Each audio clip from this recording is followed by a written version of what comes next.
अस्सलाम वालेकुम। उम्मीद है आप सब खैरियत से होंगे। आज हम स्टार्ट करने जा रहे हैं स्टैटिक्स एंड प्रोबेबिलिटी और इससे रिलेटिव हम कुछ टर्म्स हैं उनको स्टडी करेंगे। साथ में इसके शॉर्ट क्वेश्चन और एमसीक्यूज जो कि बोर्ड एग्जाम और मुकाबले के इम्तिहान में अक्सर पूछे जाते हैं उनको भी स्टडी करेंगे। तो ये स्टार्ट करते हैं। सबसे पहले हम स्टैटिक्स को स्टडी करेंगे, उसके बाद फिर हमने प्रोबेबिलिटी को देखना है। स्टैटिक्स की डिफाइन करते हैं the process of identifying, collecting, organise, analyses, interpretation and presenting the data is called statics. Mean एक ऐसा प्रोसेस जिसमें हम किसी डाटा को आइडेंटिफाई करते हैं, उसकी निशानदेही करते हैं, उसे कलेक्ट करते हैं, ऑर्गेनाइज करते हैं, एनालाइज करते हैं, इंटरप्रिटेशन उसकी तशरीह करते हैं एंड प्रेजेंट उसे प्रेजेंट करते हैं। इस प्रोसेस को, इस मेथड को क्या कहते हैं? स्टैटिक्स कहते हैं। मिसाल के तौर पर suppose we selected a random sample of 100 students from a school out of 1000 students. मिसाल के तौर पर एक स्कूल में मौजूद 1000 स्टूडेंट नंबर ऑफ स्टूडेंट्स में से हमने 100 स्टूडेंट्स को सिलेक्ट किया। उनका जब एवरेज ग्रेड लेते हैं तो वो हमारे पास एग्जाम्पल है एक स्टैटिक्स की। मीन 1000 स्टूडेंट में से जब हम 100 स्टूडेंट्स को 100 स्टूडेंट्स का एवरेज निकालते हैं उनके मार्क्स का, वही फिर अप्लाई कर देते हैं बाकी 1000 स्टूडेंट के ऊपर।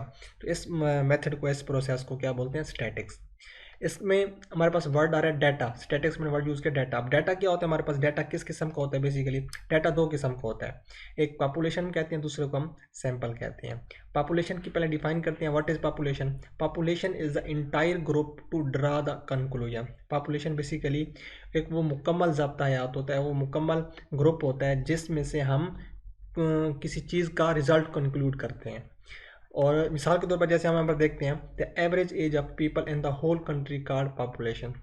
मिसाल के तौर पर जैसे हम कहते हैं कि पूरे मुल्क में मौजूद तमाम लोगों की जो एवरेज एज होगी, उसकी उम्र होगी, वो हमारे पास क्या होगी? उनकी पॉपुलेशन होगी।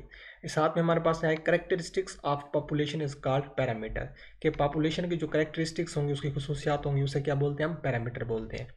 साथ में हम सैंपल को देखेंगे कि सैंपल क्या होता है। Sample is a specific group that you will collect the data. Sample एक ऐसा स्पेसिफिक ग्रुप होता है जो कि हम पॉपुलेशन से निकालते हैं। जैसा कि ऊपर हमने एग्जांपल ली कि 1000 स्टूडेंट में से 100 स्टूडेंट्स को अगर एवरेज ग्रेड लें तो उसमें जो 100 स्टूडेंट्स थे वो बेसिकली हमारे पास क्या थे? सैंपल थे। इसी से रिलेटिव इसकी एग्जाम्पल देख लेते हैं कि age of people in specific cities sample. अब यहाँ पर पूरी कंट्री की पॉपुलेशन, पूरी कंट्री के लोगों को हमने एज निकाली एवरेज। अब यहाँ पर उस कंट्री में मौजूद एक स्पेसिफिक सिटी के लोगों की जब एज निकालेंगे तो वो हमारे पास क्या बन जाएगा? सैंपल बन जाएगा। Characteristics of sample is called statics. इस तरह स्टैटिक्स के जो हमारे पास सैंपल के जो हमारे पास करेक्टरिस्टिक्स हैं, खसूसियात हैं, उन्हें क्या बोलते हैं? स्टैटिक्स बोलते हैं। यहाँ पर हमारे पास है size of sample always larger than the size of population. ये एमसीक्यूज में पूछ सकते हैं कि हमेशा जो साइज होता है सैंपल का वो पॉपुलेशन से हमेशा कम होता है, क्योंकि सैंपल को पॉपुलेशन से हम निकालते हैं। इसके अलावा आगे हमारे पास कुछ टर्म्स हैं, इनको हम ऐसे देख लेते हैं, बाकी इनको हमने फर्दर आगे जाके इसी लेक्चर में इनको डिटेल से भी देखना है, जिसमें हम मीन को स्टडी करेंगे, मीन एवरेज को, रिथ मैथमेटिक्स, मीडियन जो कि middle most value, mod most repeated value, harmonic means and geometric means. इसके बाद हम देखते हैं टाइप्स ऑफ स्टैटिक। स्टैटिक पहले हमने देखा कि स्टैटिक कितनी टाइप्स का होता है हमारे पास। स्टैटिक्स में स्टैटिक्स में जो डाटा होता है, डाटा की कितनी टाइप्स होती हैं। अब हम देखते हैं स्टैटिक्स की कितनी टाइप्स हैं। बेसिकली स्टैटिक्स की दो टाइप्स हैं, एक होती है डिस्क्रिप्टिव स्टैटिक, दूसरी होती है इन्फरेंशियल स्टैटिक। अब डिस्क्रिप्टिव स्टैटिक क्या होती है? What is descriptive statics? It is the method of organizing, summarizing and presenting the data in an informative ways called the descriptive statistics। कि ऐसा मेथड जिसमें हम डाटा को ऑर्गेनाइज करते हैं, समराइज करते हैं, उसे इकट्ठा करते हैं and presenting data in informative way, और तशरीही अंदाज में उसको एक बयाने के तौर पर पेश करते हैं, उसे हम क्या बोलते हैं? डिस्क्रिप्टिव स्टैटिक्स बोलते हैं। जिसमें हमारे पास मोड, मीडियन, रेंज, ग्राफ और उसकी जो फर्दर टाइप्स हैं वो सारी आ जाती हैं, जो कि हम आगे जाके इसी लेक्चर में इसको भी स्टडी करेंगे। इसके बाद इसकी दूसरी टाइप हमारे पास है इन्फरेंशियल स्टैटिक्स। वो क्या होती है? It is a method which is use determining result about the population from sampling. अब ऐसी स्टैटिक्स जिसमें हम पॉपुलेशन में सैम्पलिंग के ज़रिए उसका रिजल्ट निकालें, वो क्या कहलाती है? इन्फरेंशियल स्टैटिक्स कहलाती है। क्लियर। इसके बाद हम देखते हैं प्रोबेबिलिटी, जो हम अभी हमने इन्फ्रेंशियल स्टैटिस्टिक्स में जब बात की कि हमारे पास ऐसा मेथड जिसमें हम पॉपुलेशन में से सैंपल के जरिए रिजल्ट निकालें, उसे क्या बोलते हैं, इन्फ्रेंशियल स्टैटिक्स। अब यहाँ पर वर्ड हमारा मेन है प्रोबेबिलिटी। अब हमने जो स्टार्ट किया था स्टैटिक्स एंड प्रोबेबिलिटी, तो स्टैटिक्स में हमने पहले स्टैटिक्स को देखा, स्टैटिक्स में जो हम डाटा यूज़ करते हैं उसकी कितनी टाइप्स होती हैं उसको देखा, फिर हमने स्टैटिक्स की टाइप्स को देखा। अब इसी तरह हम प्रोबेबिलिटी को देख लें कि व्हाट इज प्रोबेबिलिटी, प्रोबेबिलिटी होती क्या है।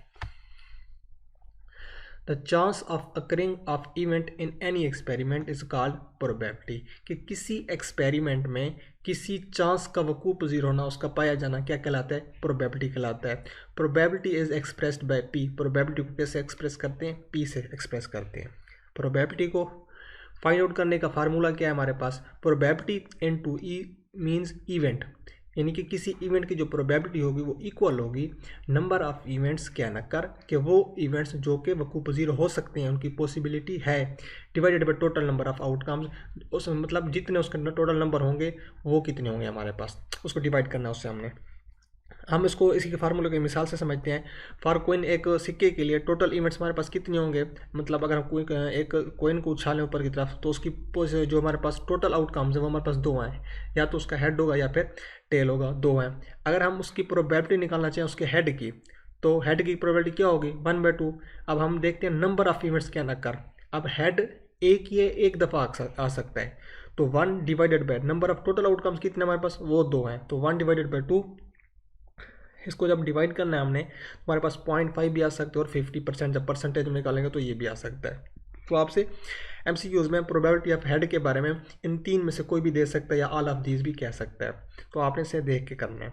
नेक्स्ट हमारे पास प्रोबेबिलिटी ऑफ टेल, तो टेल में हमने ये देखा है कि या तो हेड होगा या फिर टेल होगा, तो टेल की सेम इवेंट 1 होता है divided by total number of outcomes 2 हैं, तो हमारे पास 0.5 या 50% सेम आ गया।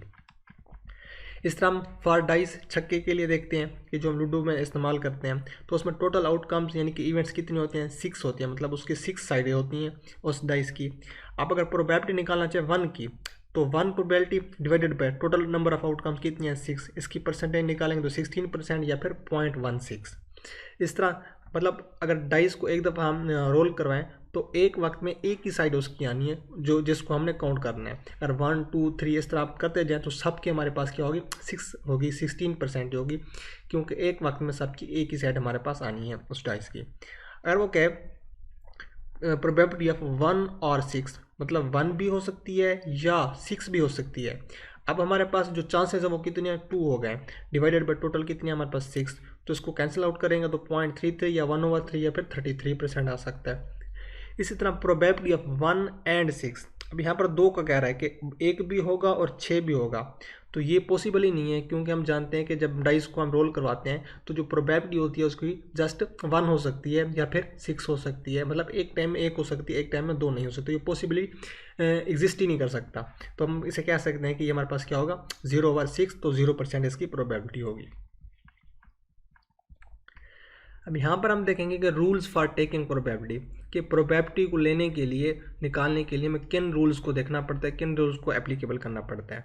फर्स्ट रूल है the probability lies of any event E is a number, कि हमारे पास जो प्रोबेबिलिटी लाई करती है किसी भी इवेंट में वो क्या होता है, एक नंबर होता है, जो कि फ्रैक्शनल फॉर्म में भी हो सकते हैं और डेसिमल फॉर्म में भी हो सकता है, 0 and 1। अगर हम कह सकते हैं कि प्रोबेबिलिटी एग्जिस्ट ही नहीं करती या नहीं है तो 0 होगी, अगर प्रोबेबिलिटी मिनिमम है या मैक्सिमम है तो वो क्या होगी, हमारे पास 1 होगी। जैसे हम बाइनरी लैंग्वेज में 0 और 1 को यूज़ करते हैं, वैसे प्रोबेबिलिटी में अगर 0 होगी तो हमारे एग्जिस्ट नहीं करेगी, चांस कोई अगर इवेंट नहीं होगा, हमारे पास इवेंट में कोई चांस भी मौजूद नहीं होगा तो हम 0 से रिप्रेजेंट करेंगे। अगर उसमें लाइकलीहुड उसमें कोई पॉसिबल है चांस वगैरह तो उसको कैसे शो करेंगे, 1 से शो करेंगे। If probability if is denoted by P then, अब यहाँ पर कहता है sorry 0 less than equal to probability of event less than equal to 1। अब यहाँ पर कहता है कि जो हमारे पास प्रोबेबिलिटी ऑफ इवेंट है वो 0 के इक्वल भी हो सकता है और इससे बड़ा होगा, और यहाँ पर प्रोबेबिलिटी ऑफ इवेंट 1 के बराबर भी हो सकता है और इससे छोटा होगा। मीन 0 से यहाँ से छोटा नहीं हो सकता, यहाँ से 1 से बड़ा नहीं हो सकता, या तो फिर 0 होगा या फिर वो 1 होगा। नेक्स्ट रूल हमारे पास है the sum of all probabilities of all events in a sample space is equal to 1, कि किसी भी इवेंट में अगर प्रोबेबिलिटीज़ अगर एक से ज़्यादा चांसेस आ रहे हैं, एक से ज़्यादा आउटकम हमारे पास आ रही हैं, तो अगर सबका सम अप ले लें वो किसके इक्वल होगा, प्रोबेबिलिटी 1 के इक्वल होगा। तो मैक्सिमम प्रोबेबिलिटी कितनी में हमारे पास 1 हुई। जैसे कोइन का हम कहते हैं कि कोइन के हमारे पास जो हेड और टेल की दोनों का सम अप करें तो हमारे पास वो किसके इक्वल आएगा, 1 के इक्वल आएगा। इस तरह डाइस के प्रोबेबिलिटी एक वक्त में एक साइड हमारे पास होती है 1/6 की, तो 6 साइडेड को जब सम अप करेंगे तो ये भी हमारे पास किसके इक्वल आएगा, 1 के इक्वल आएगा। थर्ड नंबर पे हमारे पास है if event can not occur then its probability is 0। अगर वो इवेंट ही मौजूद नहीं है उस एक्सपेरिमेंट में तब प्रोबेबिलिटी हमारे पास क्या होगी, 0 होगी। If an event is sure certainty then its probability is 1। अगर वो चांस या वो इवेंट उस प्रोबेबिलिटी के अंदर मौजूद है या उस एक्सपेरिमेंट के अंदर मौजूद है या उस सर्टेनिटी या उसमें कोई शुबा किसी किस्म का पाया जाता है, तब भी हम कहेंगे जो उसकी प्रोबेबिलिटी होगी वो हमारे पास कितनी होगी, 1 होगी। अब यहाँ पर हम देखते हैं टाइप्स ऑफ प्रोबेबिलिटी। जैसा कि हमने पहले टाइप्स ऑफ स्टैटिक्स देखी, अब टाइप्स ऑफ प्रोबेबिलिटी देखते हैं। पहली इसकी टाइप है क्लासिकल प्रोबेबिलिटी। इसको पहले एक्सप्लेन करते हैं और इससे रिलेटिव जितनी भी टर्म्स आएंगी उनको भी स्टडी करेंगे। इसके बाद फिर इसकी दूसरी टाइप को हमने स्टडी करना है। तो पहले देखते हैं classical probability. The statistical model that measure the probability of something happening called classical probability। इसको आप दूसरे अल्फाज में यूँ समझ सकते हैं, it means that every statistical experiment will contain that are equal likely to happen। So in classical probability all outcomes mean events in a sample space will equally occur। कि किसी भी एक्सपेरिमेंट में काफ़ी ज़्यादा चांसेस होते हैं कि हमारे पास कोई इवेंट अक्कर हो या कोई उसमें जो हमारे पास एक्सपेरिमेंट में मौजूद जो उसके चांसेस हैं वो वकू होने के काफ़ी ज़्यादा हों। और इसी तरह कहते हैं हमारे पास जो एक एक्सपेरिमेंट में जो हमारे पास इवेंट होता है उसका जो रिज़ल्ट है वो यकीनन बराबर आने के चांसेस ज़्यादा होते हैं। आप उसको समझ सकते हैं कैसे, जैसे कि हम कहते हैं कि हमारे पास एक डाइस है, जब मैंने डाइस को रोल करवाया तो पॉसिबिलिटी मेरे पास मैक्सिमम यही होगी, एक तो उसमें इवेंट का आएगा और आएगा भी सही तो हमारे पास वो जस्ट एक साइड का आएगा हमारे पास, जैसे हम 1/6 करते हैं। तो इसको हम क्या बोलते हैं, क्लासिकल प्रोबेबिलिटी बोलते हैं। अब यहाँ से देख सकते हैं प्रोबेबिलिटी ऑफ समथिंग हैपनिंग, कि किसी भी एक्सपेरिमेंट में प्रोबेबिलिटी वो हैपनिंग होगी, वकूफ पज़ीर होगी, उसमें मौजूद होगी, that's called the classical probability. For example in dice rolling it will be equally chances to get 1 2 3 4 5 6। मतलब डाइस जब रोल करवाते हैं तो उसके इक्वली चांसेस होते हैं सबके, 1 भी आ सकता है, 2 भी आ सकता है, 3 भी आ सकता है, 4 भी आ सकता है, 5 भी एंड 6 भी। Each outcome has probability of an event will be equal to 1/6 into bracket। कहते हैं अब हर एक जो इवेंट होगा आउटकम होगा वो 1/6 के इक्वल होगा। अब यहाँ से हम देख सकते हैं जो हमारे पास जो ब्रैकेट है, ब्रैकेट को हम शो करेंगे इवेंट के साथ, मतलब ये इवेंट है, एक्सपेरिमेंट है। और जो हमारे पास ऊपर वाला ये हमारे पास क्या होगा, outcome divided by total number of outcomes हमारे पास होंगे, वो जिसको हम क्या बोलते हैं, सैम्पल स्पेस बोलते हैं। अब यहाँ पर सैम्पल स्पेस वर्ड यूज़ कर रहे हैं हम, तो सैम्पल स्पेस क्या होता है, set of all possible outcome called sample space. तमाम पॉसिबल आउटकम का जो सेट होगा उसे हम क्या बोलेंगे, सैम्पल स्पेस बोलेंगे। इसके बाद हमारे पास यहाँ वर्ड यूज़ करें आउटकम। आउटकम क्या होता है, in a process the well defined result is called a outcome. अब प्रोसेस में रिजल्ट निकलने के बाद जो हमारे पास प्योर फॉर्म आंसर होगा वो क्या होगा, आउटकम। जैसे कि मैं कह सकता हूँ कि जब मैं एक कॉइन को उछालता हूँ ऊपर की तरफ तो उसमें सैम्पल स्पेस कितनी होती हैं, 2, एक हेड होता है दूसरा टेल होता है। लेकिन जब वो ज़मीन पर गिर जाता है तब मैं कह सकता हूँ या तो उसका हेड आएगा या फिर उसकी टेल आएगी। अब जब उसका रिजल्ट नोट करते हैं कि हमारे पास हेड आया है तो वो हेड उसका बेसिकली क्या होगा, हमारे पास वो आउटकम होगा। इवेंट क्या होता है, event consist of outcomes of the probability is called event. जो इवेंट होता है वो उस एक्सपेरिमेंट के आउटकम्स की प्रोबेबिलिटी होती है, जिसको हम आमतौर पर इवेंट बोलते हैं। इसके बाद सिंपल इवेंट क्या होता है, if event has 1 outcome is called simple event. अगर किसी एक्सपेरिमेंट की जस्ट एक ही आउटकम आनी है, हमें पता है कि ये इसकी एक आउटकम है, सैम्पल स्पेस भी है कि अगर इसको हम रोल जो कुछ करवाएं उसके सैम्पल स्पेस या आउटकम जस्ट यही आना है, तो उसको हम बोलते हैं कि क्या है, बेसिकली एक सिंपल इवेंट है। कंपाउंड इवेंट क्या होगा, इफ इवेंट हैज़ 2 और मोर आउटकम। अगर किसी इवेंट की 2 या 2 से ज़्यादा आउटकम आने हैं या आ सकते हैं, वो क्या कहलाएंगे हमारे पास, वो कंपाउंड इवेंट कहलाएंगे। इस तरह हम देखेंगे फार्मूला फॉर क्लासिकल प्रोबेबिलिटी। जो प्रोबेबिलिटी की हमने पहली टाइप की है क्लासिकल, अब उसका फार्मूला क्या होगा हमारे पास, the probability of event E is denoted by probability is equal to number of outcome in event divided by total number of outcomes into sample space. जैसा कि पहले हम कर चुके हैं फार्मूला कि जो हमारे पास नंबर ऑफ आउटकम जो आ सकती हैं, जो हैपन हो सकती हैं, डिवाइडेड बाई टोटल नंबर जितनी उसकी ऑलरेडी है पड़ी। तो probability is equal to n of E event और n of S mean sample space, number of sample space. अब इन्हीं से रिलेटिव कुछ हम इसकी एग्जांपल्स या फिर न्यूमेरिकल्स करते हैं क्लासिकल प्रोबेबिलिटी से। वो बोलता है find the probability of the getting a red into jack queen और किंग इन द कार्ड्स, कि हमारे पास ये 3 टाइप्स के कार्ड्स हैं, उनमें आपने प्रोबेबिलिटी फाइंड करनी है रेड कार्ड्स की। तो हमें इस चीज़ का पहले पता होना चाहिए कि जो हमारे पास टोटल नंबर ऑफ कार्ड्स होते हैं वो कितनी होती हैं, 52 होते हैं। अब 52 में हर एक कार्ड, जैसे कि जैक हो गया, जैक की जो टोटल स्ट्रेंथ होती है हमारे पास वो कितनी होती है, 4 होती है। क्वीन की भी कितनी है, 4 है। किंग की भी कितनी है, 4 है। अब हमें चाहिए रेड। अब हम कैसे कह सकते हैं, हम कहेंगे अब ये जो 4 स्ट्रेंथ है, अब इस 4 में 2 हमारे पास क्या होते हैं, रेड होते हैं हमारे पास, और 2 हमारे पास क्या होते हैं, ब्लैक होते हैं। इस तरह 2 + 2 मतलब हर एक कार्ड के 2 रेड होंगे और 2 ब्लैक, 2 रेड और 2 ब्लैक। इस तरह से हम इनको टोटल 4 करते हैं। अब क्वेश्चन में उसने हमसे पूछा है रेड, तो मतलब जो रेड के होंगे जस्ट हमने उनको इंक्लूड करना है, बाकी ब्लैक को हमने इंक्लूड नहीं करना। तो हम क्या करेंगे, हम यहाँ पर देखेंगे कि हमारे पास रेड, अब जैक में 2 रेड होंगे, क्वीन में भी 2 रेड होंगे और किंग में भी हमारे पास 2। तो टोटल जो हमारे पास नंबर ऑफ आउटकम्स हैं, टोटल नंबर ऑफ आउटकम्स हमारे पास सैंपल स्पेस वो 52 हो गया। जो इवेंट्स हमारे पास आ सकते हैं वो कितने हमारे पास यहाँ पर है, 6, यानी कि 2 + 2 + 2। तो यहाँ पर वो एक पर फार्मूला अप्लाई करेंगे, number of event number of sample space.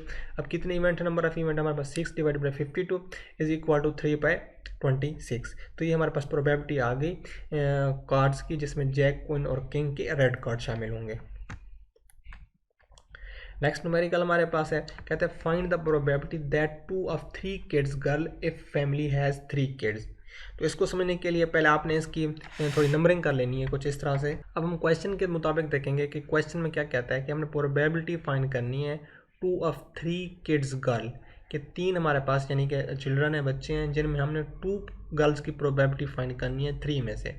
अब मीन आपने क्या करना है, 3 बच्चों की ना प्रोबेबिलिटी बना लेने के, जो बच्चों की अरेंजिंग होगी, तरतीब होगी, वो किस तरह से होगी। वो इस तरह से हो सकती है, यानी कि गर्ल बॉय बॉय हो सकता है, गर्ल गर्ल बॉय भी हो सकता है, पहला बॉय दूसरा गर्ल गर्ल भी हो सकती है, बॉय गर्ल बॉय भी हो सकता है, गर्ल बॉय गर्ल भी हो सकती है, बॉय बॉय गर्ल भी हो सकता है, तीनों गर्ल भी हो सकते हैं, तीनों बॉयज़ भी हो सकते हैं। तो ये तो इनकी मैक्सिमम प्रोबेबिलिटी बन गई, यानी कि टोटल नंबर ऑफ आउटकम्स बन गया 3 बच्चों के, जिनमें हमारे पास लड़का भी आ गया और लड़कियां भी आ गई। आपने क्वेश्चन में देखना है कि क्वेश्चन में क्या कहता है कि दैट 2 of 3 kids गर्ल, मतलब उन 3 बच्चों में से हमने प्रोबेबिलिटी फाइंड करनी है 2 गर्ल्स की, जिसमें 2 गर्ल्स होंगी।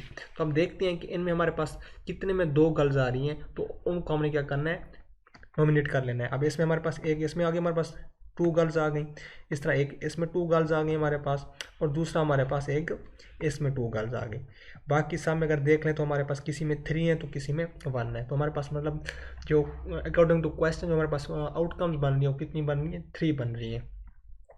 तो अब इसी को हम फार्मूला अप्लाई करेंगे यहाँ पर, sample space equal to total number of sample number of outcomes कितनी हमारे पास 3 divided by total number of outcomes कितनी हमारे पास, यानी कि 8, 3/8 हमारे पास।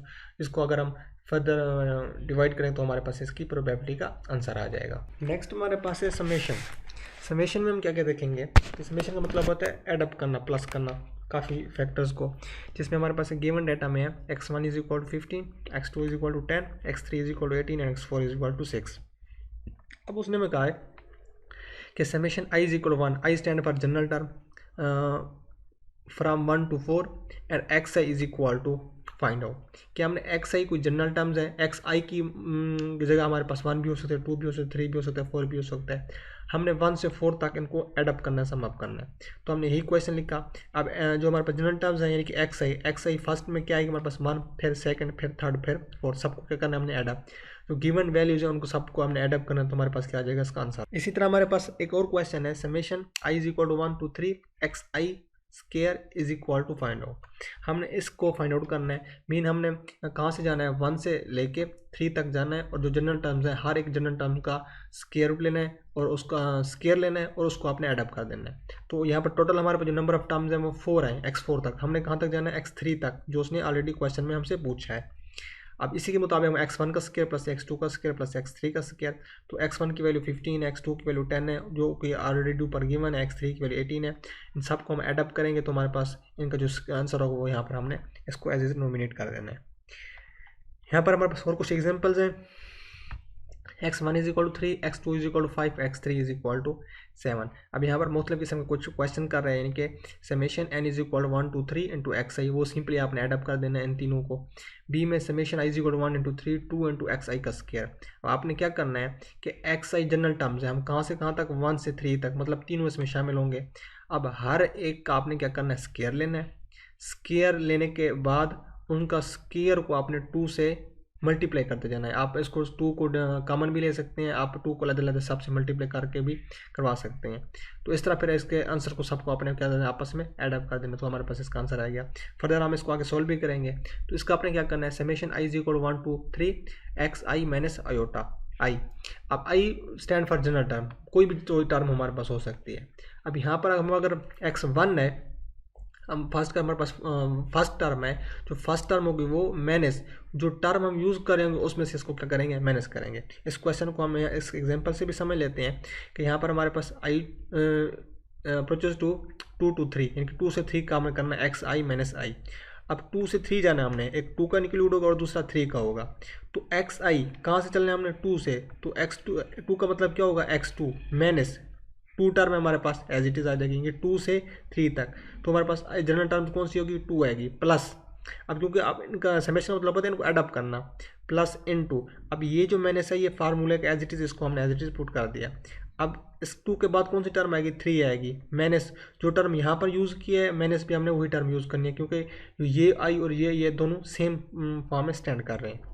तो इसी तरह x2 की वैल्यू हमारे पास क्या दी हुई है, 5 माइनस 2, और x3 की वैल्यू क्या है हमारे पास, 7 है, 7 माइनस 3। इसको हमने माइनस करना है और इन दोनों को आंसर को आपने एडअप करना, तो हमारे पास टोटल रिजल्ट यहाँ पर आ जाएगा। इस तरह हमारे पास एक असाइनमेंट है, आपने इसको खुद से सोल्व करने की कोशिश करनी है। आगे नेक्स्ट इसको सोल्व भी करेंगे हम। If x1 is equal to 2, x2 is equal to -3, x3 is equal to 1, so y1 is equal to 4, y2 is equal to 2, y3 is equal to 5। तो हमने फाइंड आउट करना है summation i is equal to 1 to 3 x I Y I. Mean ये x1 होगा हमारे पास और ये y1 होगा, तो ये एक्स आई वाई इस तरह हमारे पास इन दोनों का प्रोडक्ट होगा, यानी कि x और y दोनों आपस में क्या हो रहे हैं, मल्टीप्लाई हो रहे हैं। तो इन दोनों को आपस में मल्टीप्लाई करते जाना है, फिर आपने इनका एडअप कर लेना है, इनको प्लस सम अप कर लेना है इनका, तो हमारे पास वो आंसर आ जाएगा। इस तरह बी ऑप्शन में आपने क्या करना है, एक्स आई फाइंड करना है, इनका एडअप करना है, उसको ब्रैकेट में अंदर, दूसरी ब्रैकेट में हमने 1 से 2 तक जाना है, और जो y है उनका हम जस्ट क्या लेना है, स्केयर लेना है। जैसे हमारे पास यहाँ पर y टर्म्स है, y टर्म हमारे पास 1 से 2 तक है, तो 1 में हमारे पास 4 के इक्वल है हमारे पास, जो कि y1 इंक्लूड होगी, और 2 हमारे पास 2 है। इन दोनों का हमने क्या लेना है, स्केयर लेना है, और फिर इनको अपने आपस में एडअप कर देना है। जब इनको एडअप कर देंगे तो जो इसका आंसर होगा हमारे पास, जो इसका आंसर है, इन दोनों को आपस में क्या कर देना है, हमने मल्टीप्लाई कर देना है। तो इस तरह हमारे पास इसका फाइनल रिजल्ट आ जाएगा। इस तरह एक और क्वेश्चन हमारे पास x1 is equal to x2 is equal to 4 है, y1 is equal to 3, y2 is equal to -1। तो हमने इसका ये फाइंड करना है question i stand for general term which is equal to 1 summation 2 into 3 x I. मीन जो X I term है हमारे पास 1 to 2, x1 का ये हो गया और 2 का ये हो गया, इनको आपने क्या करना है, आपस में एडअप करना है। एडअप करने के बाद जो इसका रिजल्ट है उसको 3 से मल्टीप्लाई कर देना हमने, फिर माइनस वाई आई के लिए हमारे पास क्या होगा, एक 1 होगा, दूसरा 2 होगा, यानी कि 3 जब प्लस माइनस करेंगे तो -1 हो जाएगा, +4 एज इट इज़ कॉन्स्टेंट ही आ जाएगा हमारे पास। तो इसको हमने एज इट इज़ रहने देना है। तो इस तरह आप इन तीनों का सोल्यूशन बड़े इजीली से निकाल सकते हैं। इसके बाद हमारे पास जो कुछ टर्म्स थी जो ऊपर हम उनको ऐसे स्किप करके आए थे, मतलब उनको जस्ट हमने नेम को रिवाइज किया था, बाकी उनकी जो डेफिनेशन है वो अब हम यहाँ देखेंगे। फर्स्ट हमारे पास है मीन वैल्यू। मीन वाली क्या होती है, the average value of the given data is called the mean value. किसी भी डाटा की एवरेज वैल्यू होगी जो उनकी, वो क्या होगी, मीन वैल्यू। अब एवरेज लेना तो आपको पता है कि हमारे पास जितना भी डाटा होता है उस डाटा को आपने सम अप करना होता है, टोटल नंबर ऑफ जो इवेंट्स होते हैं, जो डाटा के पॉइंट्स होते हैं जितने होते हैं उनको उससे डिवाइड कर देते हैं, तो हमारे पास वो गिवन डाटा मीन वैल्यू बन जाता है। अब मीन वैल्यू में हम फर्दर हम देखेंगे पॉपुलेशन मीन और सैंपल मीन। मीन दो किस्म का होता है, एक पॉपुलेशन और दूसरा सैंपल। ये भी सिंपल है, the mean value of the population is called population mean, the mean value of sample is called the sample mean. लेकिन इनके जो हमारे पास फाइंड करने का जो मेथड है वो थोड़ा डिफरेंट है, इनके फार्मूला थोड़ा डिफरेंट है। जैसे हमारे पास फर्स्ट दे रहा है पॉपुलेशन मीन के लिए, let the set of data of population be x1 x2 x3 up to so on into xn and n be the size of the population mean will be. अब ये given data है, हमने population mean find करनी है, तो mu से show करते हैं। Mu is equal to summation I is equal to 1 up to n into x I divided by n। तो ये सेम प्रोसेस है, गिवन डाटा का सम अप करना है, उनको टोटल नंबर से डिवाइड कर देना है। इस तरह सैंपल वेरिएशन के लिए, सैंपल मीन के लिए हमने वही गिवन डाटा होगा हमारे पास यहाँ पर, और यहाँ पर हमने आई टू 1 से करना है और एक्स आई जो हमारे पास नंबर ऑफ एलिमेंट्स होंगे उनका एडअप करना है और divided by total number of, तो इसके हमारे पास जो सैंपल मीन होगा वो आ जाएगा। यहाँ पर उसने एग्जाम्पल भी दी है, let the data of population be 3, 5, 6, 4 and 6 then what will be the population mean. तो हमारे पास पॉपुलेशन मीन क्या होगी, पॉपुलेशन मीन में क्या करते हैं, डाटा को अडॉप्ट कर लेते हैं जो जितने एलिमेंट्स होते हैं। अब इसमें कितने एलिमेंट्स हैं, 1, 2, 3, 4 एंड 5, तो 5 से डिवाइड किया तो हमारे पास जो पॉपुलेशन मीन है वो 4.8 आ गया। नेक्स्ट हमारे पास है मीडियन। मीडियन क्या होता है, the median is a set of observation arrange in increasing or decreasing the order then the middle value of the data is called the median.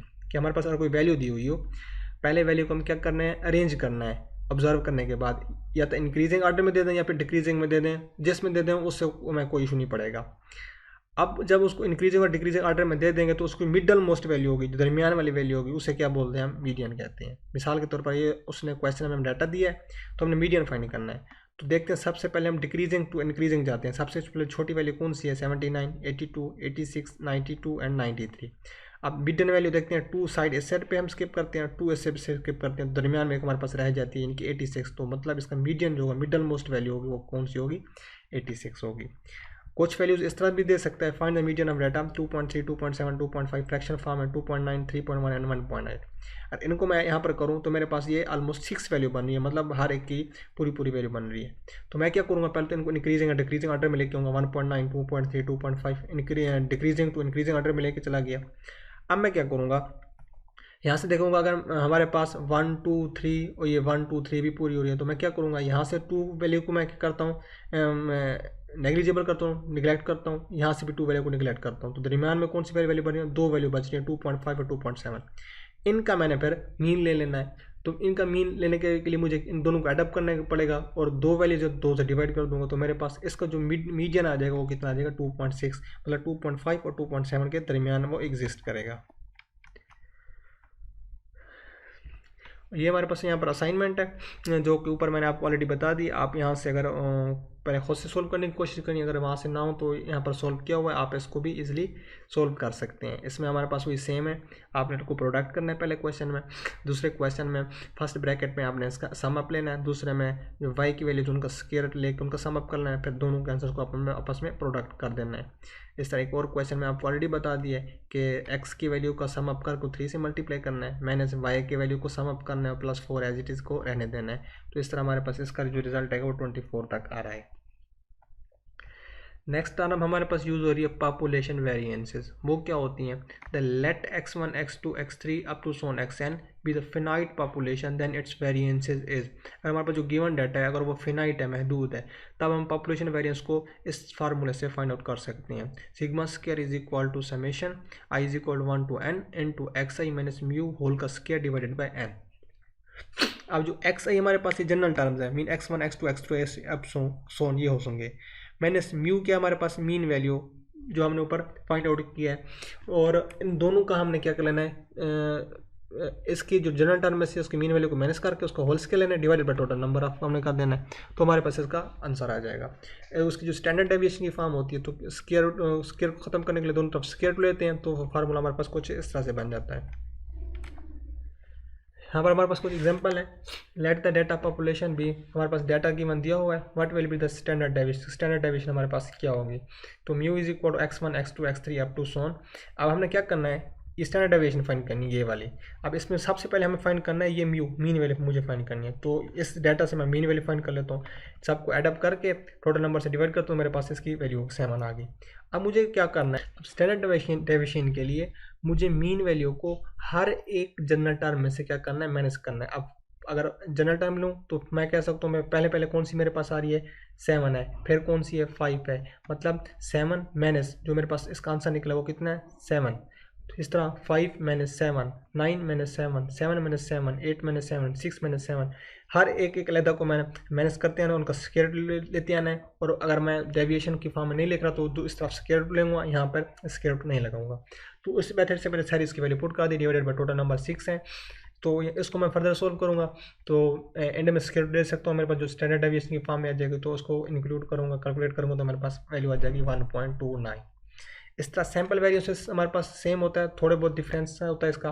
Late x1 x2 x2 शोन be the sample then its variances is. अब इसकी variance हमारे पास क्या निकलेगी, del square is equal to summation I is equal to 1 n into x i minus x bar whole का square divided by n minus 1। अब वहाँ पर हमने मीन के लिए म्यू यूज़ किया था, यहाँ पर एक्स बार है, बाकी वहाँ पर जस्ट n था, यहाँ पर n माइनस 1 है। तो ये दो डिफरेंस है हमारे पास सैंपल वेरिएशन और पॉपुलेशन वेरिएंस के लिए। तो इसकी हम डेविएशन फाइंड करने के लिए भी सेम स्क्वायर रूट ले लेंगे दोनों तरफ, तो हमारे पास ये स्क्वायर रूट की फॉर्म में आ जाएगा।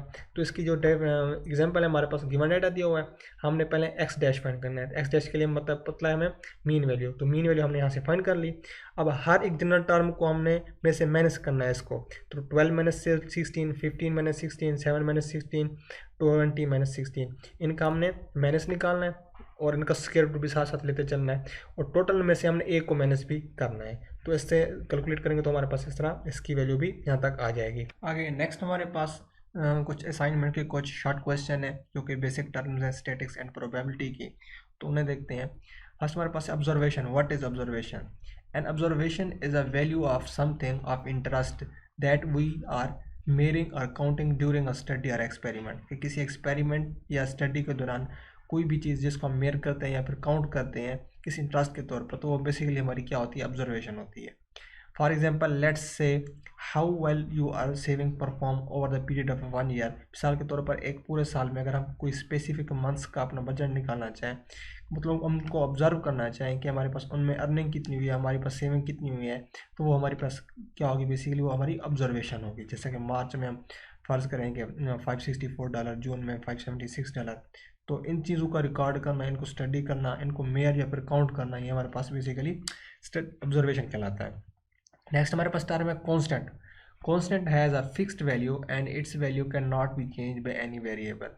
ये हम ऑलरेडी पढ़ चुके हैं। कांस्टेंट बेसिकली क्या होती है, एक फिक्स्ड वैल्यू होती है और उसकी वैल्यू को हम चेंज नहीं कर सकते। For example 3x + 5y is equal to 7 where 7 is a constant can not be change. अब ये वेरिएबल हो सकते हैं हमारे पास 3x + 5y की वैल्यू हम चेंज कर सकते हैं, लेकिन 7 हमारे पास बेसिकली क्या है, एक कांस्टेंट वैल्यू है। Next one is population. इसकी हम ऑलरेडी डेफिनेशन कर चुके हैं। पॉपुलेशन क्या होती है, इसकी अनदर वे में भी डेफिनेशन कर सकते हैं। Population is a sample set of people with a specialized set of characteristics and sample is a subset of the population. For example the population of Punjab. अब इसी तरह हम सैंपल की बात करेंगे। Sample is just a part of population. ये population का एक हिस्सा होता है जो को हम पॉपुलेशन से इसको ड्राइव करते हैं। जैसा कि हम बेस क्वांटिटी ड्राइव क्वांटिटीज़ को डिस्कस करते हैं, बेस में से ड्राइव को निकाला जाता है, सेम उसी तरह सैंपल्स को ही पॉपुलेशन में से ड्राइव किया जाता है। इसकी एग्जांपल हम यूँ ले सकते हैं सैंपल की। वी नो और determine the area or colony which is suffered in COVID-19, the process to took some people from the various home and known as sample। अगर कोई एक टाउन या कोई एक इलाका कोविड-19 में हमारे पास सफ़र हो चुका है, तो हम उसमें से कुछ चंद घरों के चंद लोगों का चेकअप करके वहाँ से उनका एग्रीगेट निकाल सकते हैं, उनकी एवरेज निकाल सकते हैं by sampling. Next one is parameter. A parameter is a quantity that influences the output or behavior of mathematical object but is viewed as being held constant। Parameter कहते हैं कि ऐसी क्वांटिटी होती है जो किसी भी मैथमेटिकल रिजल्ट को इन्फ्लुएंस कर सकती है, मुतासिर कर सकती है उसके बिहेवियर को, लेकिन आमतौर पर अब इसे हम एज ए कांस्टेंट रेफर करते हैं। For example a function as f(x) is equal to ax का square plus bx plus c। Next one is statics. Statics की हम डिफाइन ऑलरेडी कर चुके हैं, इसकी हमने इसकी टाइप्स को भी एक्सप्लेन किया है। इस तरह हमने डाटा को भी देखा है। डाटा की डिफाइन हम किस तरह कर सकते हैं, data are the individual pieces of the factual information recorded and used for the purpose of analysis, कि एक ऐसे हक़ाइक़ का ऐसा मजमूआ जिसको हम किसी पर्पज़ या मकसद के लिए इस्तेमाल करते हैं, वो हमारे पास डाटा कहलाता है। It is a raw information from which statics are created. Data basically शुरू में हमारे पास रॉ फॉर्म में होता है जिसको हम यूज़ करके उसको प्रोसेस करके हम स्टैटिक्स में उसको इस्तेमाल करते हैं। नेक्स्ट मैंने चेबीशेव थ्योरम। चेबीशेव थ्योरम काफ़ी इंपॉर्टेंट क्वेश्चन है हमारे पास, इसमें काफ़ी सारे बोर्ड एग्जाम में से क्वेश्चन एमसीक्यूज पूछे जाते हैं। तो सबसे पहले हम इसकी स्टेटमेंट को देख लेते हैं कि हमारे पास चेबीशेव थ्योरम होता क्या है। चेबीशेव थ्योरम की जो स्टेटमेंट हमारे पास है वो है, at least function 1 over k square of a measurement of any set of data must lies in with k standard deviation, कि किसी भी सेट का मौजूद जो फंक्शन होगा वो 1 over k square में जो स्टैंडर्ड डेविएशन होगी वो मस्ट लाई करेगी k के अंदर। अब इसकी हम थोड़ा एग्जांपल से इसको समझने की कोशिश करते हैं कि फ़र्ज़ करें इसका जो बेसिक फार्मूला होगा वो हमारे पास यही होगा 1 over k square।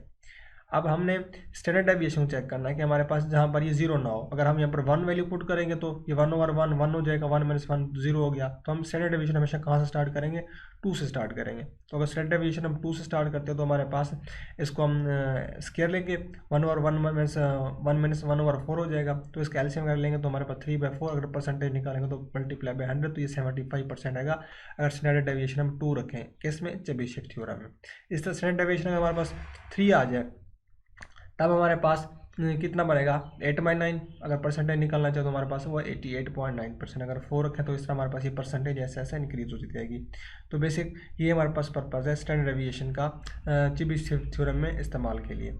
अब नेक्स्ट हम यही देखते हैं, this formula will show us the minimum और द मैक्सिमम वैल्यू और द मीन वैल्यू। जो चेबीशेव थ्योरम होता है हमें क्या बताता है, मिनिमम और मैक्सिमम वैल्यू बताता है, मीन वैल्यू की। The value will be between 2 values. जो हम 2 वैल्यूज़ को ड्राइव करेंगे वो वाली वैल्यूज़ उन 2 वैल्यूज़ के हमेशा बिटवीन होगी, बिटवीन लाई करेगी, एग्जिस्ट करेगी उन 2 वैल्यू के दरमियान में। इसके बाद हमारे पास एक्सप्लेनेशन, उसमें हमें एक एग्जांपल भी दी है। कंसिडर करें हम स्टैंडर्ड डेविएशन 2 है हमारे पास, जब इसको फार्मूले में पुट करेंगे वो इससे हमारे पास 75% इसकी निकाल सकते हैं। इसके अलावा अगर हमें 1/3 का चाहिए, 8/9 का चाहिए स्टैंडर्ड डेविएशन, तो उसके लिए हमें कितना पुट करना पड़ेगा, स्टैंडर्ड डेविएशन 3 की वैल्यू को पुट करना पड़ेगा। तो इसके लिए हम 3 की वैल्यू पुट करेंगे तो हमारे पास इसकी परसेंटेज हुई सेम 88.9% आ जाएगी।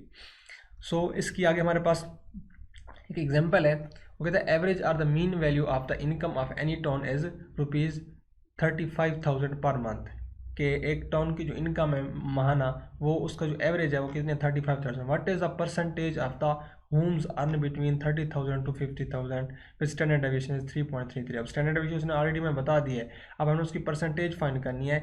जो उसकी लिमिट होनी चाहिए वो 30,000 से 45,000 के दरमियान। तो सबसे पहले हम उसकी रेंज फाइंड कर लेते हैं कि रेंज क्या होगी। तो मैक्सिमम कितनी है हमारे पास 45,000, मिनिमम कितनी है 30,000। तो उसका डिफरेंस निकालेंगे तो हमारे पास क्या आ जाएगी, ये रेंज आ जाएगी। अब रेंज आने के बाद हम चेबीशेव थ्योरम को अप्लाई करेंगे। चेबीशेव थ्योरम हमें क्या चाहिए, स्टैंडर्ड डेविएशन के की वैल्यू उसने दे दी है 3.33, तो इसकी वैल्यू हमने पुट करनी है यहाँ पर। तो हमारे पास वो कितनी आ रही है 91%। इसके बाद हम देखते हैं कि जी स्कोर वैल्यू क्या होती है। जी स्कोर वैल्यू में कहता है let X be the observation the mean value of the population be mu, कि अगर एक्स हमारे पास क्या है, ऑब्जर्वेशन है, और हमारे पास जो म्यू है वो क्या है, पॉपुलेशन की मीन वैल्यू है, एंड एन एंड सिग्मा यानी कि जो स्टैंडर्ड डेविएशन है will be the standard deviation then its Z value will be. तो इस तरह हम जी वैल्यू को फाइंड कर सकते हैं, जी स्कोर वैल्यू को या जी वैल्यू को, जिसका फार्मूला है Z is equal to x minus mu over sigma. अब एक्स किसको शो कर रहा है, एक्स हमारे पास ऑब्जर्वेशन को शो कर रहा है, म्यू हमारे पास मीन वैल्यू को, और सिग्मा हमारे पास स्टैंडर्ड डेविएशन को। आगे हम इसकी अब एग्जाम्पल भी करते हैं। वो कहता है in any exam a student in a chemistry and economics, suppose a student made a grade 82 in chemistry and 89 in economics, कि एक स्टूडेंट है जिसके 2 सब्जेक्ट हैं, केमिस्ट्री एक इकोनॉमिक्स है, वो केमिस्ट्री में 82 मार्क्स लेता है और इकोनॉमिक्स में 89 मार्क्स लेता है। Let 68 and 80 the mean value of the class marks. अब हम कहते हैं कि उस क्लास का जो मीन वैल्यू हमारे पास वो कितना है 68 और 80। अब ये बिल तरतीब बता रहा है, रिस्पेक्टिवली बता रहा है, मतलब जो पहला मीन वैल्यू होगा वो सब्जेक्ट केमिस्ट्री के लिए होगा, दूसरा मीन वैल्यू हमारे पास सब्जेक्ट इकोनॉमिक्स के लिए होगा। Economics respectively and 8 and 6 are their standard deviation. उसने स्टैंडर्ड डेविएशन में बता दिया वो 8 and 6 है, तो मतलब 8 हमारे पास केमिस्ट्री की स्टैंडर्ड डेविएशन हो गई और 6 हमारे पास इकोनॉमिक्स की हो गई। तो पहले हम केमिस्ट्री की जी स्कोर वैल्यू फाइंड कर लेते हैं। तो Z score is value is equal to observation mean total value हमारे पास केमिस्ट्री में वो कितनी उसने ली थी 82 लिए थे माइनस। अब माइनस हमारे पास मीन वैल्यू केमिस्ट्री में कितनी बनती है हमारे पास 68 बन रही है। तो मैंने 68 डिवाइडेड बाय स्टैंडर्ड डेविएशन हमारे पास फर्स्ट सब्जेक्ट के लिए वो 8 है, तो 8 से डिवाइड करेंगे, इनको सोल्व करेंगे तो हमारे पास 1.75 इसकी हमारे पास जी स्कोर वैल्यू आएगी केमिस्ट्री की। इस तरह हम इकोनॉमिक्स की करेंगे। इकोनॉमिक्स में सेम उसके जो नंबर ऑफ ऑब्जर्वेशन है मैंने हमारे पास जो मीन वैल्यू डिवाइडेड बाय हमारे पास जो उसकी स्टैंडर्ड डेविएशन है उसको डिवाइड करेंगे तो हमारे पास इसकी जी स्क्वायर की वैल्यू आ जाएगी। नेक्स्ट हमारे पास चेबीशेव थ्योरम की फिर एक हमारे पास एग्जांपल फर्दर आ रही है, वो एटलीस्ट द फ्रैक्शन ऑफ 1 - 1 की square 1 over k square of measurement of any set of data must return in k standard deviation of mean की। किसी भी फंक्शन में जो हमारे पास वैल्यू है 1 - 1 over k स्क्वायर की, तो उसमें डाटा जो होगा उसकी स्टैंडर्ड डेविएशन होगी वो हमेशा k की मीन की फॉर्म में लिखी जाएगी। फॉर एग्जांपल आगे हमारे पास एग्जांपल फिर आगे दे रहा है, उसने हमें डाटा दिया है, तो डाटा में हमने उसकी मीन वैल्यू फाइंड करनी है। मीन वैल्यू जो कि इसकी एक्चुअली में क्या करती है यहाँ पर एग्जिस्ट कर रही है। मीन वैल्यू भी सेम जैसे ऑलरेडी हम कर चुके हैं, उनका हमने सम अप लेके उसको टोटल नंबर ऑफ से डिवाइड कर देना है। तो आगे हमारे पास कुछ इसकी एक्सप्लेनेशन है जो कि इसकी फार्मूला के रिलेटिव मैंने ऊपर बताई है, तो उसी को वर्डिंग में यहाँ पर लिख दिया है, एक दफ़ा आप इसको रीड आउट कर लें। आगे इसकी हम एक और एग्जाम्पल देखते हैं चेबीशेव थ्योरम की। The mean value of the house price is 60,000 rupees with standard deviation of the rupees 12,000. Find the price range with at least 75% of the house price. अब कितनी होनी चाहिए 75% होनी चाहिए, मतलब स्टैंडर्ड डेविएशन के लिहाज से। अब 75% के लिए हमें स्टैंडर्ड डेविएशन कितनी रखनी चाहिए, ऊपर हम कर चुके हैं। जब स्टैंडर्ड डेविएशन k की वैल्यू 2 होगी तो हमारे पास परसेंटेज कितनी निकलेगी 75% निकलेगी। अब यहाँ पर उसने हमें वैल्यू भी दे दी है कि हमारे पास जो मीन वैल्यू है, मीन वैल्यू वो हमारे पास कितनी आ रही है, वो 60,000 आ रही है। तो यहाँ पर हमने 6,000 लिखा, तो इसको हम क्या कितना कर देते हैं 60,000। तो ये हमारे पास 60,000 इसकी क्या आ जाएगी वैल्यू यहाँ पर आ जाएगी। और स्टैंडर्ड डेविएशन किसकी कितनी हमारे पास है, और स्टैंडर्ड डेविएशन हमारे पास कितनी है वो 12,000 है। तो हम क्या फार्मूला अप्लाई करेंगे म्यू प्लस माइनस 2 सिग्मा। अब 2 हमारे पास वही स्टैंडर्ड डेविएशन के लिए जो हमने यहाँ पर 75% के लिए यूज़ किया, तो वही फार्मूले में सेम एज इट इज़ आ गया। तो हमारे पास जो मीन वैल्यू है 6000 प्लस माइनस और 2 into सिग्मा हमारे पास स्टैंडर्ड डेविएशन वो कितनी है 12,000। तो इसको हमने क्या करना है कैलकुलेट करना है। जब इसे हम कैलकुलेट करेंगे तो इन दोनों का आपस में मल्टीप्लाई करना है हमने। मल्टीप्लाई करने के बाद इसको एक दफ़ा प्लस में एक दफ़ा हमने क्या कर देना है इसको माइनस में, कुछ इस फॉर्म में लिख देना 6000 as it is plus minus 12,000 को 2 से 24,000 एक बार प्लस करेंगे तो 84,000 बन जाएगा, माइनस करें तो 36,000 हमारे पास इसका आंसर गेन होगा। नेक्स्ट हमारे पास कुछ ये असाइनमेंट के क्वेश्चन है जो कि बोर्ड ऑफ एग्जाम से काफ़ी ज़्यादा इंपॉर्टेंट है। इनको आगे चल के हम उनको स्टडी भी करेंगे, इनको सॉल्व करने की कोशिश करेंगे और समझेंगे भी सही। इससे पहले थोड़ा मैं और कुछ क्वेश्चन को रीड आउट कर लेते हैं।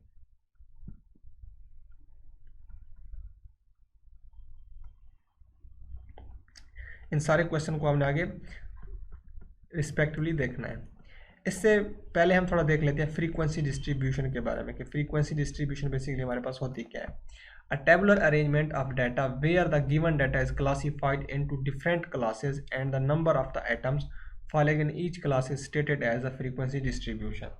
कि ऐसी टेबुलर अरेंजमेंट जिसमें हम किसी डाटा को टेबल में अरेंज करते हैं, जहाँ पर जो गिवन डाटा होता है उसको क्लासीफाई करते हैं दो डिफरेंट तरीकों से, different classes and the number of atoms following in each class, और जितने भी वो नंबर्स आ रहे हैं उस क्लास में उनको भी हम आगे फ्रीक्वेंसी की फॉर्म में लिखते जाएंगे। इसकी दो टाइप्स होती हैं, एक डिस्क्रीट फ्रीक्वेंसी डिस्ट्रीब्यूशन होती है, कंटिन्यूस फ्रीक्वेंसी डिस्ट्रीब्यूशन होती है। पहले हम देखेंगे डिस्क्रीट फ्रीक्वेंसी डिस्ट्रीब्यूशन। अब इसकी पहले स्टेटमेंट देख लेते हैं डिस्क्रीट फ्रीक्वेंसी डिस्ट्रीब्यूशन की। A tabular arrangement of data where the given data is classified into different point classes। कि ऐसा डाटा जिसको हम टेबुलर फॉर्म में अरेंजमेंट कर रहे होंगे उसको हम क्लासीफाई करेंगे दो डिफरेंट तरीकों से, जिनमें एक हमारे पास पॉइंट क्लासेस होगा, दूसरा number of items and following in each class is stated as discrete frequency. इसको हम अब इसकी जो हम डिस्क्रीट फ्रीक्वेंसी है उसको हम टेबल से समझने की कोशिश करते हैं। अब इसमें हमारे पास मार्क्स हैं जो कि 0, 1, 3, 4 एंड 5 हैं। इन मार्क्स की हमने फ्रीक्वेंसी देखनी है कि जो हमें गिवन डाटा दिया गया होगा उसमें जीरो हमारे पास वो कितनी टाइम्स आ रहा होगा उस गिवन डाटा में। अगर जीरो हमारे पास जो गिवन डाटा में वो हमारे पास 3 टाइम्स आ रहा है, 1 हमारे पास 7 टाइम्स आ रहा है, 3 4 टाइम्स, 4 2 टाइम्स एंड 5 1 टाइम आ रहा है। तो इसी फ्रीक्वेंसी को हमने जो टैली मार्क्स हैं उनमें भी इसको शो करते हैं। 3 को एज इट इज करेंगे, 7 को 4 का टैली मार्क्स निकाल के इसको हमने क्रॉस कर दें तो हमारे पास 5 बन जाएगा। तो 2s को एडअप करने के लिए तो 7 इस तरह इसको हम टैली मार्क्स में ऐड कर देंगे। उनका सम अप भी ले लेंगे फ्रीक्वेंसी का, मतलब टोटल जो उनका सम अप बनेगा वो कितना होगा हमारे पास 19 बनेगा। इस तरह हमारे पास जो कॉन्टीन्यूअस फ्रीक्वेंसी डिस्ट्रीब्यूशन होती है वो क्या होती है, इसके पहले स्टेटमेंट देखते हैं। Continuous frequency distribution is a series in which the data are classified into different classes interval. अब यहाँ पर हम क्लासेस को डिफाइन क्लासीफाई करते थे पॉइंट की फॉर्म में, अब यहाँ हम करेंगे इंटरवल की फॉर्म में without gaps, and their respective frequency are classified are assigned as per the class interval and the class width। Class width के हिसाब से उसके क्लास के गैप को हम मैनेज करेंगे। अब कंटिन्यूस में हमारे पास फर्ज करेंगे इंटरवल हमें मिल रहे हैं 0 to 9, 10 to 19, 20 to 29, देखिए जो इसकी रेंज बनेगी वो 0 to 49 बनेगी हमारे पास। अब इसमें हम देखेंगे कि 0 to 9 के बिटवीन कितने नंबर हमारे पास एग्जिस्ट कर रहे हैं, जो उस गिवन डाटा में आ रहे हैं वो कितने होंगे, 3 नंबर होंगे। 10 to 19 हमारे पास 12 है। इस तरह हमारे पास ये हमारे पास 5 है। 30 to 39 कितनी बार एग्जिस्ट कर रहे हैं, 2 बार करें। और 40 to 49 हमारे पास 1। तो इन्हीं को हमने टैली की फॉर्म में भी शो करा देना है। आगे हम इसकी और एक और एग्जांपल लेते हैं। ये तो बेसिक पर्पस था टेबल को उसके स्टेटमेंट को समझाने के लिए। आगे इसके हम प्रॉपर एक एग्जांपल लेते हैं कि हमारे पास डिस्क्रीट के लिए a review of 30 pages of a book have printing mistake. एक बुक है जिसमें 30 पेजेस के ऊपर प्रिंटिंग मिस्टेक है। अब 30 पेजेस के उसने नंबर्स बता दिए कि फला फला पेज नंबर है जिसके ऊपर हमारे पास ये मिस्टेक्स हैं। तो ये 30 पेजेस के हमारे पास पेज नंबर आ गए। हमने क्या करना है, make the frequency distribution printing mistake. हमने उनकी फ्रीक्वेंसी डिस्ट्रीब्यूशन बतानी है वो किस तरह होगी, जो कि डिस्क्रीट फॉर्म में होनी चाहिए। तो हम क्या कहेंगे यहाँ पर, नंबर ऑफ मिस्टेक कितनी है। अब यहाँ से देखेंगे मिनिमम कितनी वैल्यू हमारे पास 0 है और मैक्सिमम कितनी है हमारे पास, वो 6 है। मतलब एक पेज के ऊपर मैक्सिमम 6 प्रिंटिंग मिस्टेक है, उससे ज़्यादा नहीं है। तो जो उसकी नंबरिंग होगी हम 0 to 6 रिस्पेक्टिवली दे देंगे। इसके बाद हमने देखना है इसकी फ्रीक्वेंसी कि इस पूरे डाटा में हमारे पास 0 कितनी टाइम्स आ रहा है। तो यहाँ पर अगर हम देखें तो 0 कितनी टाइम्स आ रहा है, 1 2 3 4 एंड 5। तो हमारे पास फ्रीक्वेंसी कितनी आ गई, 5। इसी तरह बाकी सारे एलिमेंट्स को इस तरह देखेंगे कि गिवन डाटा में वो एलिमेंट कितनी बार रिवाइज किया गया, तो वो उसकी क्या कहलाएगी, फ्रीक्वेंसी। उसी फ्रीक्वेंसी को हमने टैली मार्क्स में हर एक टेबल में भी शो करना है। उनका सम अप लेंगे तो हमारे पास वो 30 के इक्वल आएगा। इस तरह हम कॉन्टिन्यूस की एक एग्जांपल ले लेते हैं। Following are the weight in the KG of 36 students of the class. एक क्लास है जिसमें हमारे पास जो हमने क्लास का वेट लेना है 36 स्टूडेंट्स का, वो किलोग्राम में लेना है। वो हमारे पास कुछ स्टूडेंट्स यहाँ पर उन्होंने उनके मेंशन कर दिए जितने उनके वेट है हमारे पास, मतलब जो उनका किसी का 70, किसी का 73, कोई 49। तो हमने इनका वेट लेना है इन कॉन्टिन्यूस फ्रीक्वेंसी डिस्ट्रीब्यूशन के लिहाज से इन केजी में। तो हमारे पास ये टोटल वैल्यू आ गई, हर एक स्टूडेंट का जो वेट है हमारे पास वो आ गया। Construct a frequency of a weight having class 5। अब उसने कहा है कि आपने फ्रीक्वेंसी कंटिन्यूस डिस्ट्रीब्यूशन का बताना है और क्लास 5 के लिए इनकी फ्रीक्वेंसी डिस्ट्रीब्यूशन की स्टैंडर्ड डेविएशन जो हमारे पास वो 5 के लिए होगी। तो सबसे पहले हम रेंज इसकी फाइंड करते हैं। रेंज में क्या होता है, मैक्सिमम माइनस मिनिमम। अब मैक्सिमम हमारे पास वैल्यू कितनी है, यहाँ पर 73 आ रही है। मिनिमम हमारे पास कितनी आ रही है, 44 आ रही है। तो maximum minus minima is equal to 29, ये इसकी रेंज होगी। तो इंटरवल में बनाना है क्योंकि कंटिन्यूस में हम इंटरवल बनाते हैं 2 पॉइंट्स, जबकि डिस्क्रीट में 8 पॉइंट्स के लिए और कंटिन्यूस में हमने इंटरवल बताना है गिवन डाटा का। अब हम क्या करते हैं, 29 बाय क्लास 5 के लिए तो 5 से डिवाइड करेंगे तो हमारे पास क्या है, 6 है। इसकी मतलब इंटरवल आ जाएगा। तो मतलब 6 का हमने बेसिक इंटरवल रखना है, गैप रखना है। तो हमारे पास जो मिनिमम वैल्यू है वो 44 से स्टार्ट हो रही है। तो 44 से 48 तक, यानी कि 44, 45, 46, 47 और 48, इनको अगर हम कंबाइन कर लें तो हमारे पास ये 8 तक बनते हैं, 6 तक बनते हैं, सॉरी। इस तरह हम देखेंगे 44 से 48 के दरमियान कितने नंबर्स डिजिट एग्जिस्ट कर रहे हैं इस गिवन डाटा में। जो जितने एग्जिस्ट करेंगे, जितनी बार एग्जिस्ट करेंगे, तो उसको हम फ्रीक्वेंसी की फॉर्म में से लिखते आएंगे, उनको टैली मार्क्स से भी हमने शो कर देना है। तो ये हमारे पास इनका फ्रीक्वेंसी कॉन्टिन्यूस डिस्ट्रीब्यूशन ग्राफ आ जाएगा टेबल की फॉर्म में, टेबुलर फॉर्म में। इसके बाद वो एग्जांपल्स हैं जो क्वेश्चन हैं जो ऊपर हमने ऐसे देखे हैं, उनको आप सॉल्व करने की कोशिश करते हैं। फर्स्ट क्वेश्चन हमारे पास क्या है, the number of goals scored by the college lacrosse team for a given season are 4901। उसने ये गिवन डाटा दिया है कि हमारे पास एक टीम है जो गोल करती है एलेक्रोस कॉलेज में। अब हमारे पास उसने जो स्कोर किए हैं, गोल किए हैं, उनकी नंबरिंग हमारे पास उसने ये दे दी है। Treating the data as the population calculate standard deviation. Given data में हमने क्या फाइंड करनी है, स्टैंडर्ड डेविएशन को हमने सिंपल फाइंड करनी है, स्टैंडर्ड पॉपुलेशन को। तो स्टैंडर्ड पॉपुलेशन में सबसे पहले आपको फार्मूला आना चाहिए। तो उसका फार्मूला हमारे पास बेसिकली क्या होता है, वो del square is equal to number of sum up divided by total number. अब स्टैंडर्ड डेविएशन के लिए हमारे पास पहले मीन का हमें पता होना चाहिए। अब मीन हमारे पास क्या है, मीन हमारे पास है, मीन में क्या करते हैं, टोटल वैल्यू को सम अप करके टोटल नंबर से डिवाइड कर देते हैं। तो हमारे पास ये क्या आ गया, मीन वैल्यू आ गया।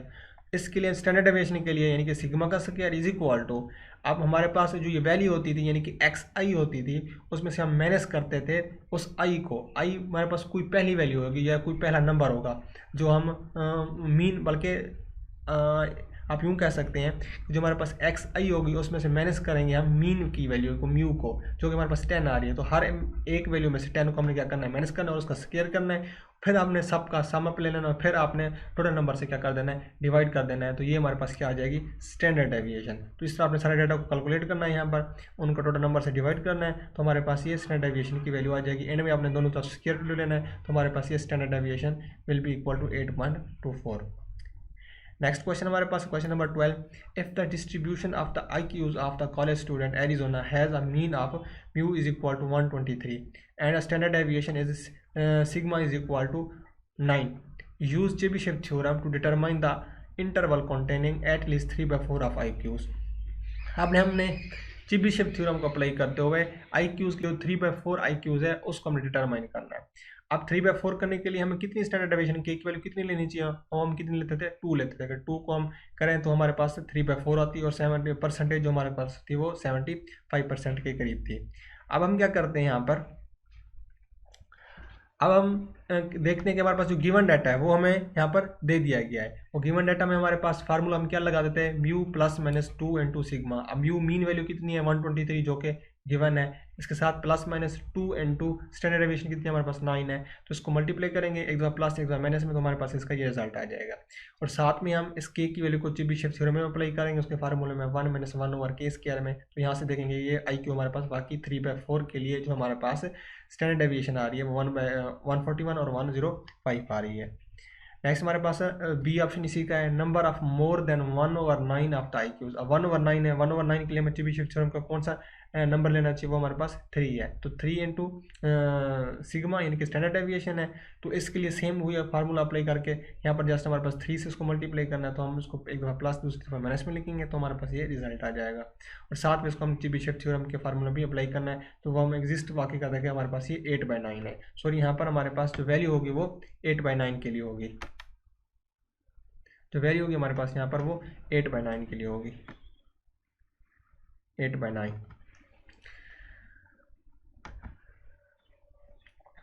इसके अलावा हमारे पास जो नेक्स्ट क्वेश्चन हमारा है वो है verify the variances of the sample. Variances of sample दे दिए हैं वो 4, 9, 3, 6, 4 एंड 7 है, इज 5.1 है। इन सैंपल के लिए जो स्टैंडर्ड डेविएशन है वो 5.1 है। And using this fact find the variances of sample. और सैंपल की वेरिएंसेस हमारे पास 12, 27, 9, 18, 12 और 21 है।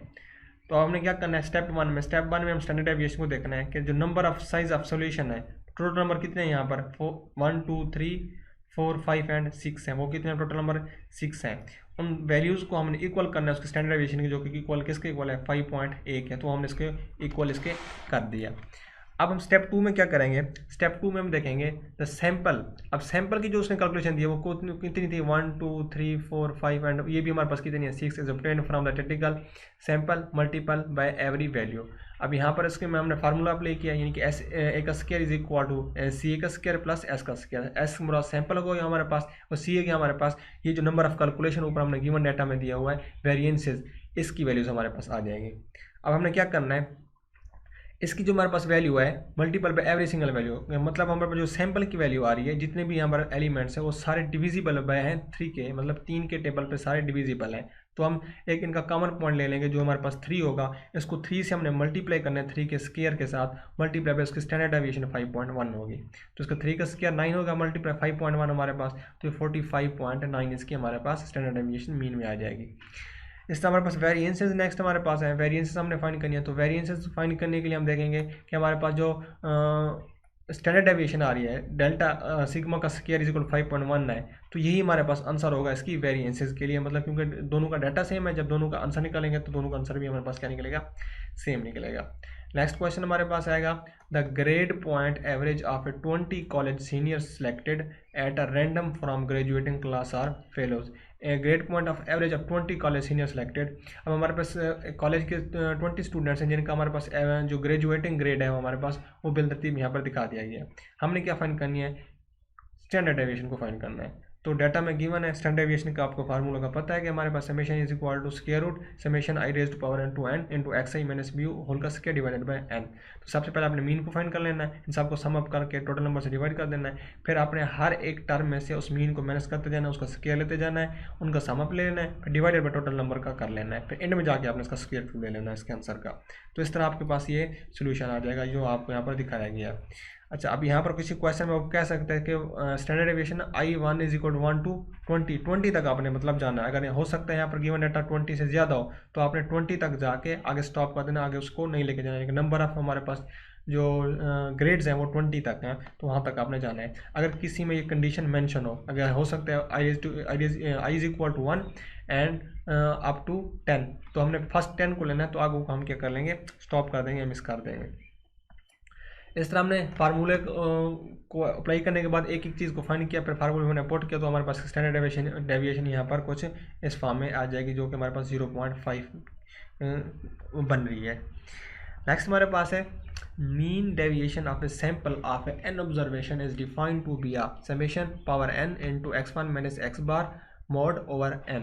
Find the mean deviation of the sample 2, 3, 5, 7 and 8। तो इसकी मीन डेविएशन हमने फाइंड करनी है। तो इसके लिए हमारे पास ये फार्मूला है। तो इसमें क्या करना है, हमने इसकी पहले हमने मीन फाइंड करनी है। मीन के लिए हम सेम नंबर सब नंबर जो डाटा के नंबर होंगे उनको हम क्या करना है, एड अप कर लेंगे डिवाइडेड बाय टोटल नंबर्स, और उसका हमारे पास आंसर होगा वो 5 आ जाएगा। ये मीन डेविएशन हमारे पास आ गई इसकी। अब हमने क्या करना है, इसको टोटल नंबर से इसको डिवाइड करना है। मतलब अब हर एक्स आई हर एक एलिमेंट को जो कि जनरल टर्म के तौर पर लिया था उसमें से माइनस करना है 5 को, तो उसको माइनस करते जाएंगे, उसका मोड भी लेते जाएंगे। अगर किसी में वैल्यूज हमारे पास माइनस में आ रही है तो मोड उसको क्या कर देगा, प्लस कर देगा। जैसे 2 - 3 तो ये माइनस का 2 - 5 तो ये माइनस का 3 बचा, तो मोड की वजह से हमारे पास क्या होगा, मैग्नीट्यूड की वजह से ये प्लस का हो जाएगा। तो इनको आपने एडअप कर लेना है और टोटल नंबर से डिवाइड कर दें तो हमारे पास आंसर 2 आ जाएगा इसकी मीन डेविएशन के लिए। नेक्स्ट हम देखते हैं कुछ हमारे पास ग्राफ है। बार ग्राफ में हमारे पास क्या होता है, एक हमारे पास क्लास इंटरवल और दूसरी फ्रीक्वेंसी गिवन डाटा में होते हैं। तो हमें बता दिया कि 1.5 to 1.9 2 टाइम्स आया है, 2.0 to 2.5 1 टाइम्स आ रहा है। तो पूरा गिवन डाटा में दिया हुआ है, हमने ग्राफ बनाना है बिटवीन क्लास इंटरवल और फ्रीक्वेंसी के दरमियान। तो क्लास इंटरवल में हमने पूरा डाटा लिख देना है, इनके इंटरवल्स का, ये पहला इंटरवल, ये दूसरा इंटरवल और ये तीसरा इंटरवल। इस तरह ये फ्रीक्वेंसी जितनी आ रही थी वो हमने अप टू मैक्सिमम जितनी तक जा रही है वो हमने लिख दी। अब हमने देखना है बार ग्राफ में, यानी कि बार की फॉर्म में ग्राफ बनाना है। 1.5 से 1.9 फ्रीक्वेंसी कितनी है, 2 तक। तो हमने देखना है कि 1.5 से 1.9, तो ये 1.9 भी 2 तक है, ये भी हमारे पास पूरा इंटरवल 2 तक है। तो ये हमारे पास ग्राफ बन गया, इसको हम शेड कर देंगे। इस तरह 2.2 to 2.4 कितने तक है, 1 तक। इस तरह 3.0 3.4 हमारे पास कितने तक है, वो मैक्सिमम 15 तक जा रहा है। तो इस तरह हमने इसको बार की फॉर्म में शो कर देना है। इसके बाद होता है हिस्टोग्राम फ्रीक्वेंसी। इसमें क्या करते हैं, इसमें ग्राफ लेते हैं between frequency and class interval. अब इसमें क्लास इंटरवल, अब इसमें थोड़ा बहुत क्या डिफरेंस होता है कि हमारे पास जो क्लास इंटरवल होते हैं उसकी क्लास बाउंड्रीज लेनी होती हैं, उन बाउंड्रीज में से फिर हमने उसकी फ्रीक्वेंसी को फाइंड आउट करना होता है। अब बाउंड्रीज कैसे लेते हैं कि पहले एलिमेंट में हम -0.5 करते हैं और दूसरे एलिमेंट में +0.5 करते हैं। जैसा कि 1.5 है तो 1.5 माइनस 0.5 तो कितना आएगा, 1.45 माइनस। अब यहाँ से जो माइनस किया यहाँ पर हमने एडअप कर देना है। तो 1.99 था तो ये 1.95 हो जाएगा। इस तरह फिर इसमें हमने ये करना है, पहले में हमने माइनस कर देना, दूसरे में हमने एडअप कर देना। तो इस तरह हमारे पास क्लास बाउंड्रीज आ जाएंगी और इनकी हमने फ्रीक्वेंसी रेशो देखनी है और इसी को फिर हमने उसी बार ग्राफ में शो कर देना जैसा कि पहले हमने ग्राफ में किया। इसके बाद हमारे पास फ्रीक्वेंसी पॉलीगॉन है। इसमें ग्राफ हम लेते हैं मिड पॉइंट का और फ्रीक्वेंसी के दरमियान। तो ये हमारे पास क्लास इंटरवल में बताया गया है। अब 1.5 और 1.9 इसका मिड पॉइंट क्या होगा, आप इसका मिड पॉइंट इजीली निकाल सकते हैं। मिड पॉइंट इनका एवरेज मीन ले सकते हैं, इनका डेविएशन ले सकते हैं या एवरेज वैल्यू निकाल सकते हैं। तो हमारे पास 1.7 बनेगी। और 1.7 हमारे पास गिवन डाटा में कितनी टाइम्स आ रहा है, तो वो 2 टाइम्स है, 2.21 टाइम्स है। तो इस तरह हमारे पास फ्रीक्वेंसी भी इसके यहाँ से हमने गिवन डाटा से निकाल लेनी है। तो इसका जो हमारे पास ग्राफ बनेगा कुछ इस तरह से बनेगा, हिस्टोग्राफ, कि हमारे पास जो शुरू में हमारे पास जीरो वैल्यू कुछ नहीं था, तो 1.2 पे हमारे पास फ्रीक्वेंसी कितनी थी, 2 थी, 1.7 के ऊपर हमारे पास 1 थी, 2.2 के ऊपर हमारे पास 4 थी। इन तमाम पॉइंट्स को आपने एज इट इज़ ला देना है। और अगर हम स्मूथ कर्व लेना चाहें स्क्यूनेस के लिए, तो हमारे पास एक बेल शेप्ड ग्राफ की वैल्यू आएगी। इसके बाद कुछ शॉर्ट क्वेश्चन और एमसीक्यूज के रिलेटिव कुछ क्वेश्चन है छोटे छोटे, उसको हम देखते हैं। Now in how many different ways can a true false test consisting of 9 question answer, के 9 क्वेश्चन आंसर है, उनको कितनी प्रोबेबिलिटी से, कितने वेज से हम एक्सप्लेन कर सकते हैं, लिख सकते हैं, ज़ाहिर कर सकते हैं। तो नंबर कितने हमारे पास टोटल 9 है। For 1 question there are 2 ways to give answer a question, हर एक क्वेश्चन का दो तरफा तरीकाकार हो सकता है उसको देने के लिए। तो फार्मूला क्या होगा हमारे पास, 2 रेज टू पावर n। अब जितनी इसकी पावर होगी उसको हमने उससे मल्टीप्लाई कर देना है। तो 2 रेज टू पावर हमारे पास कितनी है, n है, तो इसको मल्टीप्लाई करें 2 रेज टू पावर n से, तो हमारे पास 512 वेज आ सकते हैं 9 क्वेश्चन को आंसर को सुजेस्ट करने के। क्वेश्चन नंबर 8 है, how many distinct permutations can be made from letter of word. कहते हैं किस तरह की हम जो एक लेटर हमारे पास वर्ड है WORD, तो इसमें हम वर्ड कॉलम कॉलम में हम किस तरह की जो परमुटेशन है डिस्टिंक्ट वो कितनी तक बना सकते हैं। तो कॉलम में कितने वर्ड आ रहे हैं, 1 2 3 4 5 6 एंड 7। अब हमारे पास ये 7 वर्ड्स हैं, हम 7 वर्ड्स की परमुटेशन बनानी है, यानी कि फैक्टोरियल फॉर्म मिलना है। तो 7 से नीचे हम चले जाएंगे, 7 + 5 6 + 5 4 3 2 1, सबको मल्टीप्लाई करना, तो 5040 इसकी परमुटेशन है, यानी कि जो पॉसिबल नंबर ऑफ टर्म्स हैं वो आ सकती हैं। क्वेश्चन नंबर 27, क्वेश्चन नंबर हमारे पास 27 है, from 4 red and 6 yellow apples, how many selection of apples are possible if 3 of each color are to be selected। कि अगर हमारे पास 4 रेड हैं और 6 येलो के हैं, तो इनमें से हमने इसमें से भी 3 लेने हैं, इसमें भी 3 लेने हैं, तो इनकी कितनी कम्बिनेशन के बनेगी इनके सिलेक्शन की कलर्स की। तो हम फार्मूला लगाते हैं NCR मैथमेटिक्स में। तो हमारे अब इसमें हमारे पास जो फार्मूला है NCR, जिसमें R है हमारे पास है ये नंबर ऑफ रिक्वायर्ड एलिमेंट्स होते हैं इन सब सेट, और जो N होता है हमारे पास वो मेन सब सेट होता है। मीन ये जो नंबर्स होते हैं जो हमें रिक्वायर होते हैं वो हम इसी सेट से सेलेक्ट करते हैं, इसी मेन सेट के अंदर से N से। और C हमारे पास बेसिकली पॉसिबल नंबर होती है, यानी कि कम्बिनेशन के तौर पर इसे हम यूज़ करते हैं। तो इसका जो फार्मूला होता है वो NCR = n factorial over R factorial into n - R whole का फैक्टोरियल।